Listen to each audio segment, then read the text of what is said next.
नमस्कार दोस्तों, आज अध्याय 138 में हम अष्टमेश की बात करने जा रहे हैं। बहुत ज्ञानप्रद हमारी जो चर्चा चल रही है, आप इसका अध्ययन कीजिए और इसको सीखिए, लाभ उठाइए। हम पहले भाव से लेकर के सप्तम भाव तक बता चुके हैं। आज अष्टम भाव की बात होगी, 8वें घर के स्वामी की बात होगी। 8वें घर को अच्छा स्थान नहीं माना गया तो उसका जो स्वामी होगा उसको भी अच्छा नहीं माना जाता। लेकिन वो किस किस भाव में बैठ करके किस प्रकार के फल देगा, आप अपनी पत्रिका को खोलिए। अब आप इसको समझ पा रहे होंगे। यदि आपने हमारी वीडियो देखी है, बेसिक ज्ञान सीख लिया है, तो मैं समझता हूँ कि ये आसानी से आपके समझ में आ रहा होगा। यदि आप हमारे YouTube चैनल पर पहली बार जुड़े हैं तो सबसे पहले आप सब्सक्राइब कीजिए और हमारे चैनल से जुड़िए और आप ज्ञान प्राप्त कीजिए, लाभ उठाइए। मित्रों, अष्टमेश हमारी आज ये जो पत्रिका बनी हुई है, कालपुरुष की पत्रिका बनी हुई है मेष लगन की, और यहाँ वृश्चिक राशि बनी हुई है। हमने यहाँ राशियाँ लिख रखी हैं और उन राशियों के स्वामी लिख रखे हैं। मेष और वृश्चिक के स्वामी जो होते हैं वो मंगल होते हैं। वृष और तुला के स्वामी शुक्र होते हैं। ये हमने आसानी से आपके सामने लिख रखा है और आप समझ पा रहे होंगे। तो यहाँ जो राशि बैठी होती है, उस राशि का जो स्वामी होता है वही यहाँ का मालिक माना जाता है, इस घर का मुखिया माना जाता है। यदि उसी को हम अष्टमेश कहते हैं, अष्टम के स्वामी को अष्टमेश कहते हैं। अष्टमेश यदि लगन भाव में बैठ जाए तो वो क्या परिणाम देगा।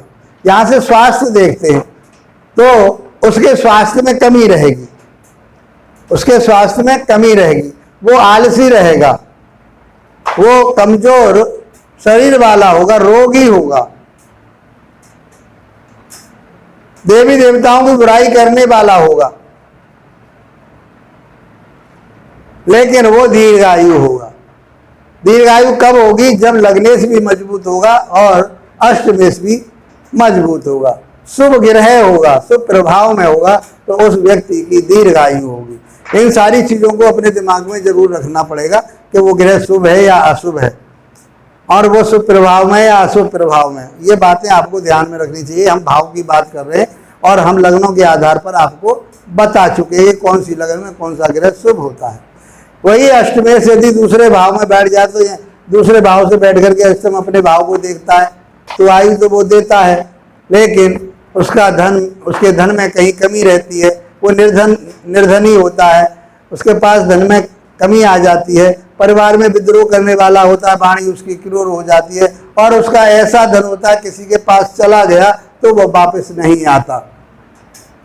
मित्रों, यदि वही अष्टमेश तृतीय भाव में बैठ जाए तो उसे भाइयों का सुख प्राप्त नहीं होता, भाई बहनों का सुख प्राप्त नहीं होता, और वो सेवकों से, अपने नौकर चाकरों से वंचित रहता है। वो आलसी होता है, उसके बल में कहीं कमी रहती है, उसके पास हिम्मत नहीं होती।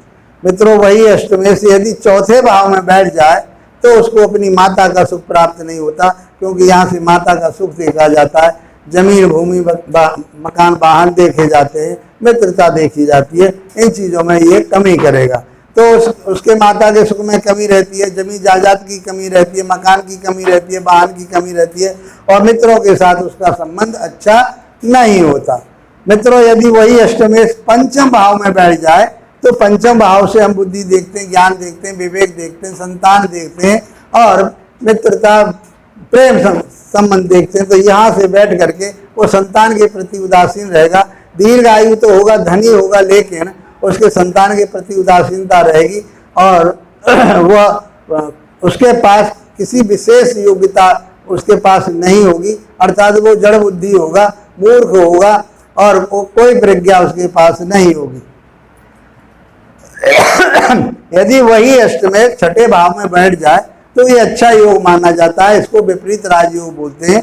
6, 8 और 12वें भाव के स्वामी यदि 6, 8, 12 में ही बैठ जाए तो ये अच्छा रिजल्ट देते हैं। यहाँ बैठ करके यदि वो क्रूर ग्रह है तो शत्रुओं का नाश करने वाला होगा, ऋण का नाश करने वाला होगा, रोग का नाश करने वाला होगा, लेकिन उसे सर्प के काटने का डर बना रहेगा, पानी में डूबने का डर बना रहेगा। यदि वही अष्टमेश यदि सप्तम भाव में बैठ जाए तो उसे अपनी पत्नी का सुख प्राप्त नहीं होगा, पत्नी के साथ उसको कष्ट से जीवन बिताना पड़ेगा। हो सकता है उसकी पत्नी की मृत्यु हो जाए और उसके साझेदारी में भी आनंद नहीं आएगा, उसकी साझेदारी भी नहीं चलेगी। यदि वही अष्टमेश अष्टम भाव में बैठ जाए तो कोई भी ग्रह जब अपने भाव में बैठ जाता है तो किसी प्रकार की कोई समस्या नहीं होती, अपने घर को कोई नहीं बिगाड़ता। तो अष्टमेश यहाँ से हम आयु देखते हैं, मृत्यु देखते हैं, यहाँ से गुण ज्ञान देखते हैं, यहाँ से तंत्र मंत्र देखते हैं, तो ये सारी चीज़ें वो यहाँ पर देगा। लेकिन वो चुगलखोर होगा, जुआ सट्टा खेलने वाला होगा और मिथ्या बातें करने वाला होगा और विद्वान लोगों का वो अनादर करने वाला होगा, लेकिन वो दीर्घायु वाला होगा। मित्रों, यदि वही अष्टमेश नवम भाव या भाग्य स्थान में पहुंच जाए तो दुष्टा स्त्री वाला कहा गया है और उसको नास्तिक कहा गया है, वो धर्म कर्म पर नहीं चल पाता है। इस प्रकार से हम यहाँ से उसके भाग्य भाव को देखेंगे। यदि अष्टमेश दसम भाव में पहुंच जाए तो उसका रोजगार में या व्यवसाय में अड़चनें बनी रहती हैं, उनके साथ तालमेल नहीं खाता और पिता के सुख से वो वंचित रहता है। दीर्घायु वाला होता है लेकिन पिता के सुख से वंचित कहा गया है।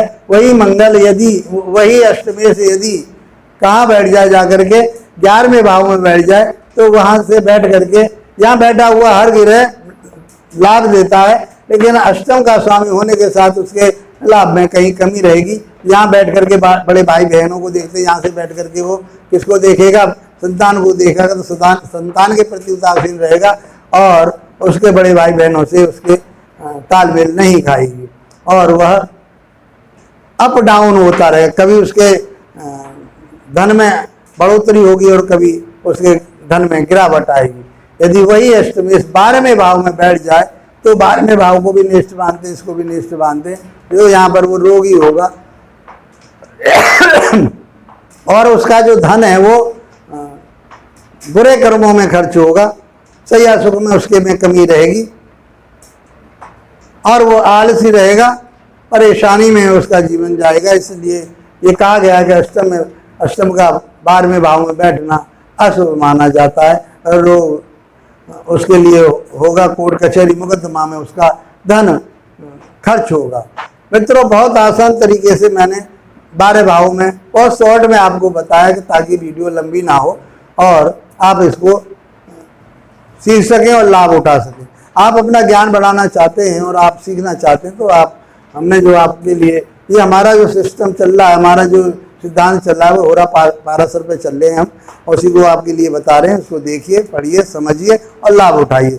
यदि हमारा ये ज्योतिष ज्ञान आपको अच्छा लग रहा है, आपको ये चर्चा अच्छी लग रही है तो उसको लाइक कीजिए, शेयर कीजिए, सब्सक्राइब कीजिए और अपने मित्रों से इसको सब्सक्राइब करवाइए। कमेंट बॉक्स में बस बताइए, जब तक आप कमेंट बॉक्स में नहीं बताएंगे हमें, क्योंकि हमारे क्रमबद्धता टूट जाती है कहीं ना कहीं। हम क्रम से पढ़ाना चाह रहे हैं, आप जो चाहेंगे हम उस चीज़ को पहले लेकर के चलेंगे, आपके अनुसार हम ज्योतिष पढ़ाना चाहते हैं, लेकिन स्पष्ट तरह से आप उसको सीखिए और उसका लाभ उठाइए। मित्रों, इसी के साथ आप लोगों का धन्यवाद, नमस्कार।